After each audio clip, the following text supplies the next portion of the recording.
बिस्मिल्लाहिर्रहमानिर्रहीम। अस्सलामुअलैकुम। आप देख रहे हैं आज न्यूज़ और मैं हूं राबिया जफर। सबसे पहले हेडलाइंस।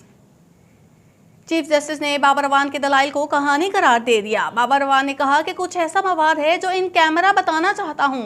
चीफ जस्टिस ने इन कैमरा की इस्तदा मुस्तरद कर दी। इसमें कोई दो राय नहीं कि रियासत के साथ वफादार होना लाजमी है, लेकिन सवाल ये है कि जो वफादार नहीं, इसके खिलाफ क्या कार्रवाई हो सकती है। जो लोग गैर मुल्क से मिलकर तहरीक अदम इत्तेमाद लाए, इनके खिलाफ क्या कार्रवाई हुई। जस्टिस जमाल मुंदखिल के रिमार्क्स। खातून अव्वल और फराह गुज्जर के बारे में बेबुनियाद इल्जामात को कतई तौर पर मुस्तरद करता हूँ। अलीम खान, चौधरी सरवर और दीगर अपोजिशन अरकान की मनगढ़ंत इल्जामात की सख्ती से तरदीद करता हूँ और बिला सबूत इल्जाम तराशी की मजम्मत करता हूँ। पंजाब में तकर्रुर तबादले मेरिट और कवायद ज़वाबित के मुताबिक हुए हैं। सरदार उस्मान बुज़दार। बाबर अवान साहब, आप वाकई शवाहिद दे रहे हैं कि ये हुआ तो ये होगा। इन तमाम वाक़यात को इनफरादी शख्सियत से कैसे लिंक करेंगे। 1 बज गया है, केस ख़त्म करना चाहते हैं। 2 दिन एक साइड के वकला ने ले लिए। चीफ जस्टिस के रिमार्क्स।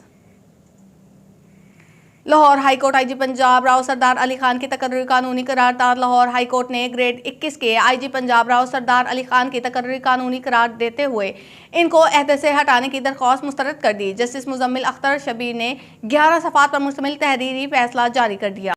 कराची हसास इदारों की अहम कार्रवाई। हसास इदारे ISI का जाली कर्नल और जाली इंस्पेक्टर गिरफ्तार। जाली कर्नल की शनाख्त अहमद बलोच उर्फ इमरान और जाली इंस्पेक्टर की शनाख्त मोहम्मद सैफल से हुई।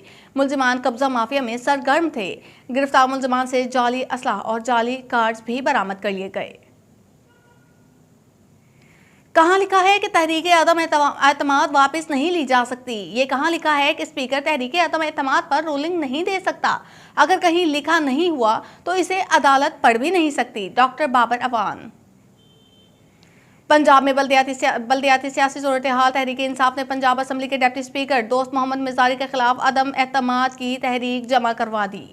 क्या तहरीक अदम एतमाद को वोटिंग के अलावा भी निपटाया जा सकता है? तहरीक अदम एतमाद को मंजूरी से पहले ही निपटाया जा सकता था। पार्लिमानी रूल्स को मिलाकर आर्टिकल 95 के साथ मिलाकर ही पढ़ा जा सकता है, अलहदगी में नहीं। बाबर अवान के रिमार्क्स।